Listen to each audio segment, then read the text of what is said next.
بسم اللہ الرحمن الرحیم۔ ناظرین، وی لاگ نمبر 90 یعنی 90 اور آج کی یہ دوسری قسط ہے اور ہیڈنگ وہی چل رہا ہے، بنی سعد۔ ناظرین، مین ہیڈنگ ہے ولادت باسعادت اور حیات طیبہ کے 40 سال یعنی حضور اکرم صلی اللہ علیہ وسلم۔ ناظرین، الرحیق المختوم کتاب کا نام ہے سیرت النبی صلی اللہ علیہ وسلم پر دنیا بھر میں اول انعام یافتہ کتاب الرحیق المختوم جو آپ کے سامنے ہم پڑھ رہے ہیں۔ اس کتاب کے رائٹر ہیں مولانا صفی الرحمان مبارک پوری۔ رابطہ عالم اسلامی مکہ مکرمہ کے زیر اہتمام منعقدہ سیرت نگاری کے عالمی مقابلہ میں اول آنے والی عربی کتاب کا اردو ترجمہ۔ قال اللہ تعالی یسقون من رحیق مختوم، یہ لوگ سرے بمہر شراب پلائے جائیں گے۔ قال اللہ تعالی وَإِن تُطِيعُوهُ وَتَهْتَدُوا، اور اگر اس کی فرما برداری کرو گے تو راہ پاؤ گے۔ الحمدللہ الذی ہدانا لہذا وما كنا لنہتدی لولا ان ہدانا اللہ۔ اللہم صلی علی محمد النبی الامی وازواجہ امہات المؤمنین وذریتہ وآل بیتہ کما صلیت علی ابراہیم انک حمید مجید۔ دستے جنوں کو اپنے بڑھا جیب کی طرف، مشہور تو جہاں میں ہے دیوانہ حجاز۔ دار الشفا حوالی بطحا میں چاہیے، نبض مریض پنجا عیسیٰ میں چاہیے۔ ایک پشوائی قوم نے اقوال سے کہا، کھلنے کو جدہ میں ہے شفا خانہ حجاز۔ ویلاگ نمبر 90 اور آج کا یہ دوسرا ویلاگ یعنی دوسری قسط ہے حضور صلی اللہ علیہ وسلم پر۔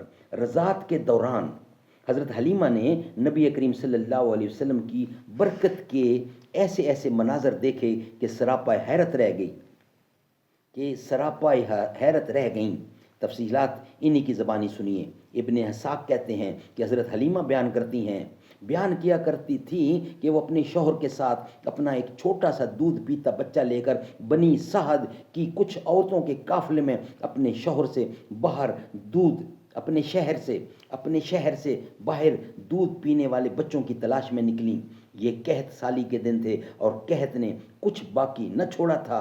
میں اپنی ایک سفید گدی پر سوار تھی اور ہمارے پاس ایک اونٹنی بھی تھی، لیکن بخدا اس سے ایک قطرہ دودھ نہ نکلتا تھا۔ ادھر بھوک سے بچہ اس قدر بلکتا تھا کہ ہم رات بھر سو نہیں سکتے تھے۔ نہ میرے سینے میں بچے کے لیے کچھ تھا، نہ اونٹنی اس کی خوراک دے سکتی تھی۔